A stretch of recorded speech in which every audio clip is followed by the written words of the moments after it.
When you think of Australia, what comes to mind? Maybe scorching deserts, maybe lush rainforests, maybe some of the weirdest and most wonderful creatures on the planet? Well, it's all of that. So let's dive into why this massive solitary island is truly, and I mean truly, the land of extremes. So here's our roadmap. We're going to start with what sets Australia apart, its isolation.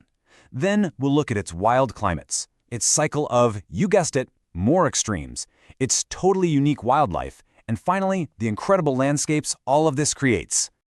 Right, so what's actually behind this famous nickname? What forces came together to forge a continent with such stark and stunning contrasts? That's the big question we're going to answer.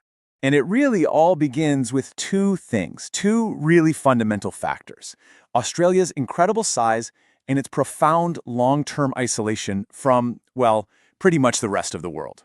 First off, let's just talk about scale. To give you an idea of how big we're talking, Australia is the world's sixth largest country. It covers almost the same amount of land as the United States, if you don't count Alaska. It is just a massive stage for nature's drama to unfold. But, size is only half the story. Australia's journey really kicked off about 40 million years ago. It broke away from the supercontinent Gondwana and just started drifting off by itself. This solitary voyage turned it into a massive, living laboratory for evolution. So what happens when you have this huge, isolated landmass? Well, it becomes a canvas for some of the most staggering, mind-blowing climate extremes you'll find anywhere on the planet. And the contrast is just stark. Way up in the north, you've got the tropics. It's humid, it gets drenched by monsoons, and it's home to the world's oldest rainforest. But travel into the heart of the continent and boom, you're in a whole different world.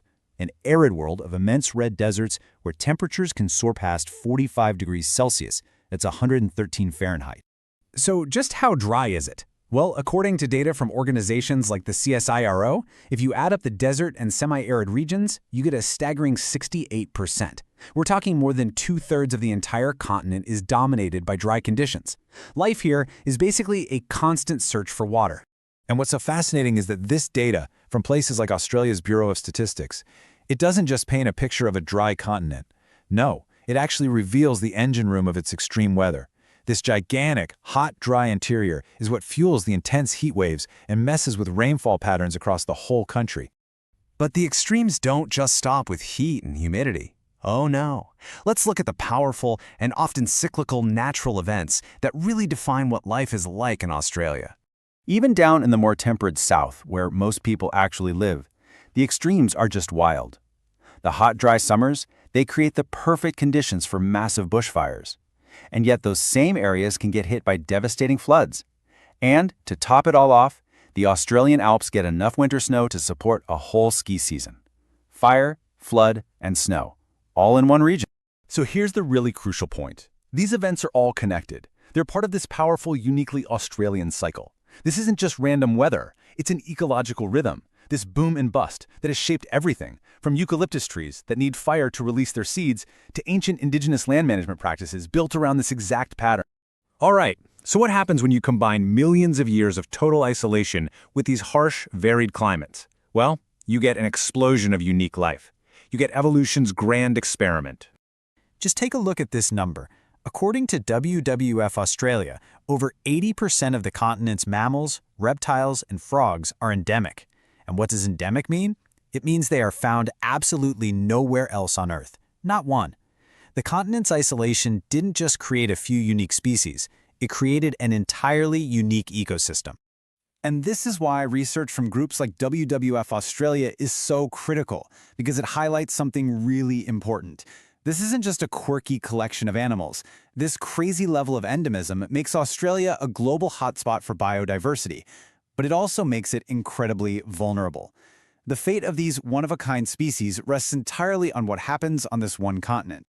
And these really are nature's masterpieces. You've got the iconic kangaroos and koalas, of course. But then there's the mind-bending platypus. I mean, a mammal that lays eggs? Come on. Every single one of these creatures is a living testament to adaptation. They are perfectly designed survivors of Australia's extreme conditions. So finally, all of these powerful natural forces have sculpted the land itself, creating some of the most famous and, you guessed it, extreme landscapes on the entire planet. And you honestly can't get more extreme than this contrast right here. In the dry, red heart of the continent, you have Uluru, this sacred and colossal sandstone monolith.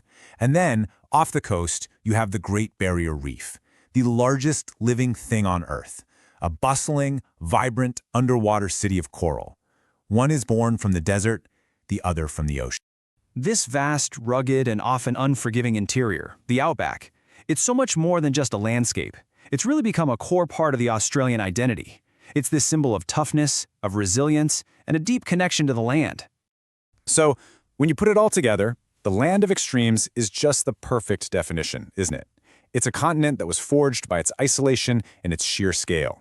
And all its climatic challenges have pushed evolution to create unique life and shaped a culture of resilience, all against this backdrop of absolutely breathtaking landscape. Ultimately, from its fiery heart to its vibrant coasts, Australia really stands as a testament to both the incredible harshness and the stunning beauty of the natural world. It's a true land of resilience and wonder. So that's our look at the land down under. From the snow-capped mountains to the world's largest reef, I've got to ask, what do you find most fascinating about this continent of contrasts? Let us know what you think.